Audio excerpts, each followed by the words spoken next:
Under here. What the gameplay needs to do is immerse you in the world, give you as many interesting actions to survive in this world and overcome obstacles. And obstacles could be infected, it could be other people, it could just be the environment, it could be rushing water, anything that could happen in this post-apocalyptic world. Are you clean? Yeah. But more than anything, it needs to put you in Ellie's shoes, that you're experiencing what Ellie's experiencing, making you feel what she feels. Because the more we do that, the more the emotional beats of the story work for us, and the more they work for us in this very unique way that only works in video games.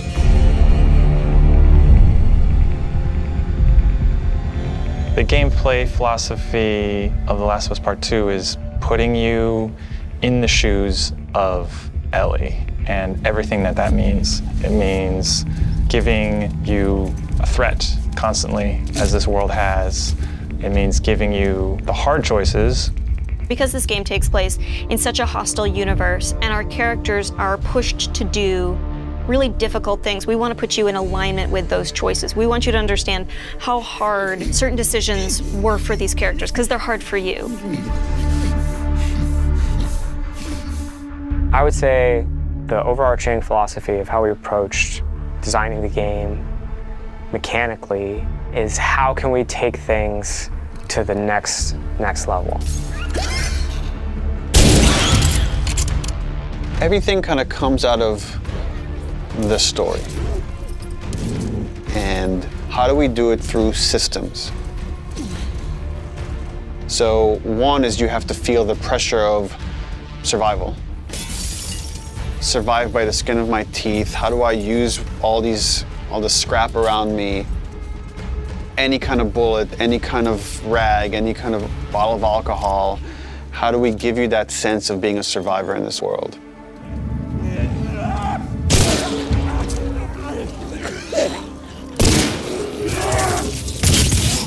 Ellie is very small compared to Joel and more nimble. How do we make you feel like you're not the strongest person in the room, but you still should be able to rise to the challenge and survive, you know, a fight with a bunch of people that are all bigger than you? So therefore it meant creating a character and systems and mechanics that allow you to be much more nimble. And that's where we added a jump button. Deal. In the first game we had a clamber button, but not really jumping. And here, Ellie can jump. The combat scenarios are much more vertical, where Ellie can use elevation to her advantage. Prone is a huge, huge one. Prone, obviously, it means to lay flat on the ground. Something so simple, again, something that in real life you'd be able to do. Letting the player have access to all their weapons, all the items, crafting, everything while in that position. And it just creates so many more emergent things in gameplay. Now that we have this other state that the player could be in, which are very low to the ground, how else can we use this other than just hiding in vegetation? We're like, well, there's a lot of man-made things or different structures that have collapsed that allow just enough space for you to crawl under, and which means that now, as enemies are looking for you, you can crawl under things and hide, and it's just one more way to assess your environment and use it to Ellie's advantage. Now, because you can hide under things, we made them smarter and gave them the ability to look under things. So while you might hide somewhere and be safe for a while, eventually they're going to start looking under stuff, and if you're hiding under a truck and they spot you, they're going to yank you out and then try to kill you.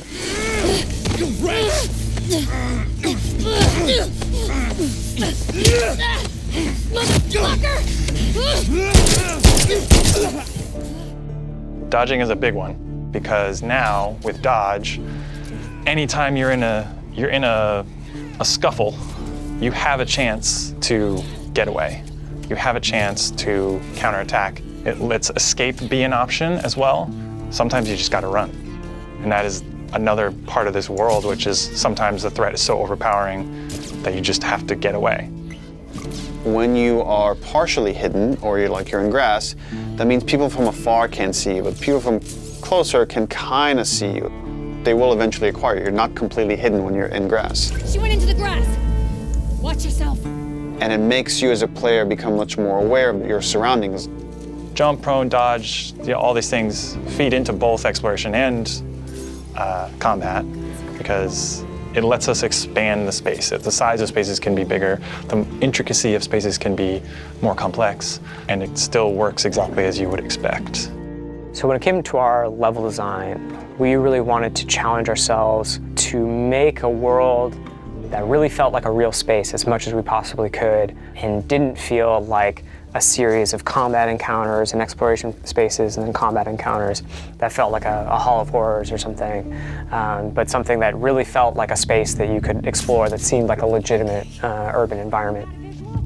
And that pushed us to make our level design even more open than it was in the first game, which for us at the time was pretty open. In this game, we've gone so far in making the level design open that there are actually entire story moments, entire combat encounters, like full scripted sequences that you may completely miss. And there are things that we feel like, even though a portion of our player base may never see these things, the fact that when you do encounter them, you feel like you discovered them. It lends them this charm and this magic that I think is unique to games, that, you know, this happened to me because of what I did and what the place I explored to. Crafting is very much about a payoff to exploration, meaning that when you enter new spaces, you want to look around for supplies. You want to open drawers and cabinets and look for different things that will allow you to craft either items that can help you heal, items that can help you attack multiple enemies at once, such as the Molotov or the landmine that Ellie can craft. Items that can help augment your weapons, like the silencer for her pistol, or craft new kinds of ammo. It also gives us tons of interesting gameplay choices and overlaps that you can do in any moment and on the fly. We try to be a game that wants you to make a lot of different decisions in combat as possible. And the way that we've expanded the recipe roster and all of the recipes and how they interact with each other is carefully chosen for the different ingredients and making sure that you always have these interesting decisions to make. We put a much stronger emphasis on the importance of the choices you make in the long term for your character. It'll be useful. Through the weapon upgrade system, through the player upgrade system, there aren't enough resources in a single playthrough to fully upgrade your character. The choices that you make, you're going to have to live with, and we wanted to make sure that all of the choices that you made had a really noticeable and tangible effect on the way that you play.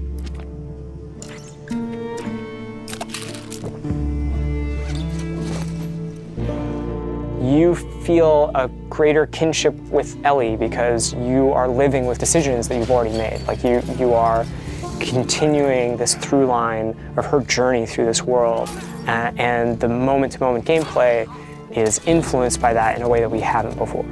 The realization that your choices have these long-term consequences is very much like the nature of the narrative of the game. And I'm happy that the mechanics are supporting that. PlayStation